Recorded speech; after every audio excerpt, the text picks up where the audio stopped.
Okay, all right. So we're here with Tara. Okay, and today she gonna give us a good interview and let us know a little bit about her. Where you from, Tara? What's the flavor? You from Winston-Salem? Try some. Okay. All right. Okay. You know, one leg is split, not my neck. Okay, all right. So how old are you? 50. 50? Okay, so what brings you to Charlotte? How long you been here?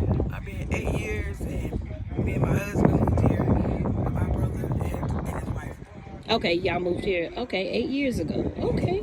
All right. So Tara, tell us a little bit about your upbringing. Like, you grew up with both parents. Tell us about it. How was it? First, my mom and my daddy, they separated, finally got divorced when I was about 8 years old.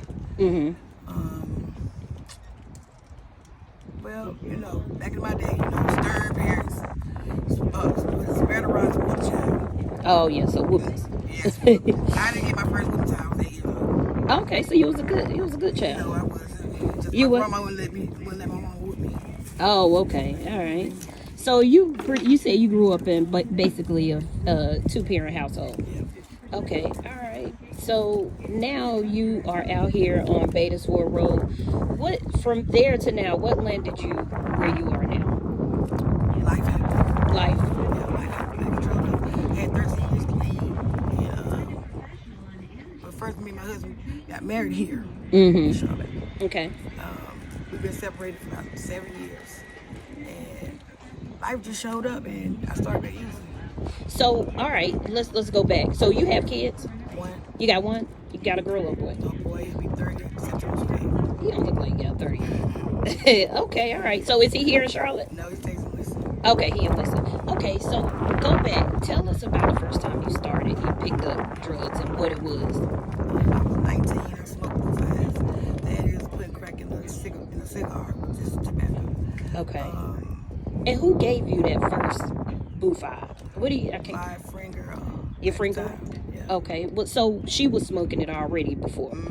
Okay. Now, when you decided to try that, did she change a little bit, or was she still the same person? No, she's still the same person. Okay, so you thought it would be something safe, it was basically okay.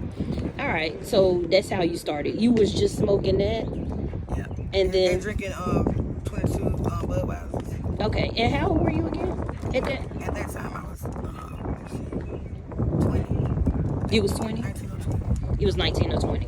Okay, all right, and okay, so you was doing that, and then after that you met your husband. My husband, about 10 years. Okay, so 10 years. Okay, so we'll stay in that era. Okay, so you was doing that. Did you go to anything harder in that time frame?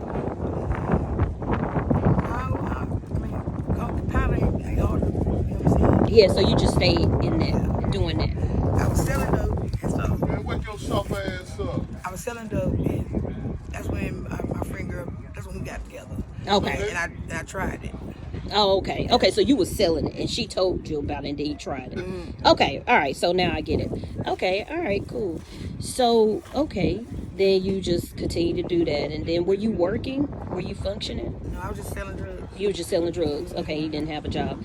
Okay, and then you met your husband. Nope. Okay, so just tell tell the story. Okay, I met my baby daddy. Your baby daddy. Okay. Yeah. And then I stopped using because I got pregnant.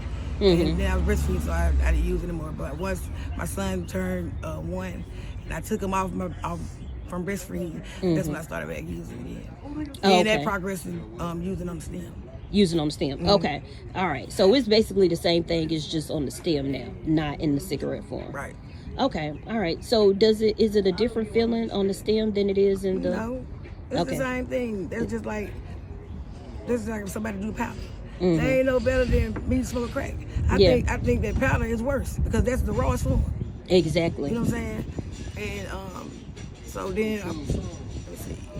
Okay, then me and my daddy broke up because he wanted to beat on me. And when he hit me in my face I had my son in my hand, that first time, I ain't gonna be no second time. Right. So we separated, and I continued to use. Then I started doing things to go to jail.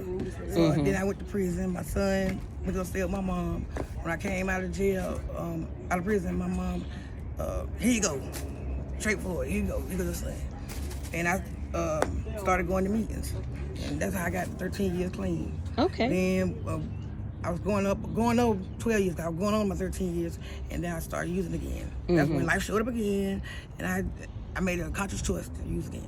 You made a conscious choice to use again. I mean, people can say what they want to say. Yeah. When you made a decision to use, you're making a conscious choice to use. Right. So it was a choice that you made. And do you feel like, Tara, that you ever want to like get back off and get clean again? I am. You are? I mean, I even though I'm in the situation I am right now, I have goals that I am going to achieve. Okay. You know what I'm saying? So I don't have to be here, like living outside, smoking, whatever. But it's just I'm here. Yeah.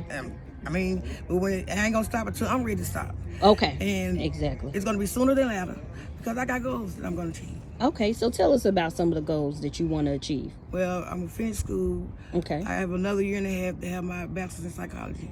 Okay, that's good. And I'm gonna go on to get my PhD, even though what I'm going to do, I don't need it. I want it. It's something I want, and I'm gonna get it. Okay. I have a couple of podcasts that I'm going to do. While I'm gonna have an RV, the cameras around the RV. I'm gonna be doing my classwork at the same time. Okay. I want to have the homeless people that take showers, eat. Okay. You know what I'm saying? And let me see.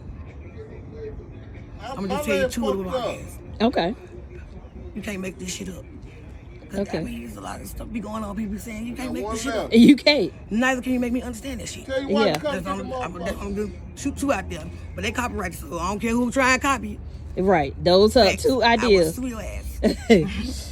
All right. Well, you know, those sound like some achievable goals. I feel like you can do it. You know, you've already have 13 years clean. I'm going to. Okay, all right. Well, yeah, so what we're going to do is, if you don't mind, like, as my channel grows, we already talked about that, but at least try to follow your progress, give us updates and stuff like that, you know, because, you know, I want to see the progress. You do that. Okay? Because it's going to be sooner than later when I stop. So I want you to give some advice to somebody that, you know, is struggling in this situation, and they, you know, they might fall back and forth between, you know, doing drugs and not doing drugs. What advice would you give? When life shows up, you have to have a support system that you can count on. Because when you're out here doing drugs, you feel like you ain't got nobody. But you just don't know you got a whole slew of people. You just got to get in touch with them. Yeah. They waiting on you to come back. Exactly. Stay connected. That's all I can say. Just stay connected. Just stay connected to people that love you and love on you. What's up, buddy? Your ass up, Well, T, thank you for doing this interview, and we're going to go ahead and close out. All right? All right.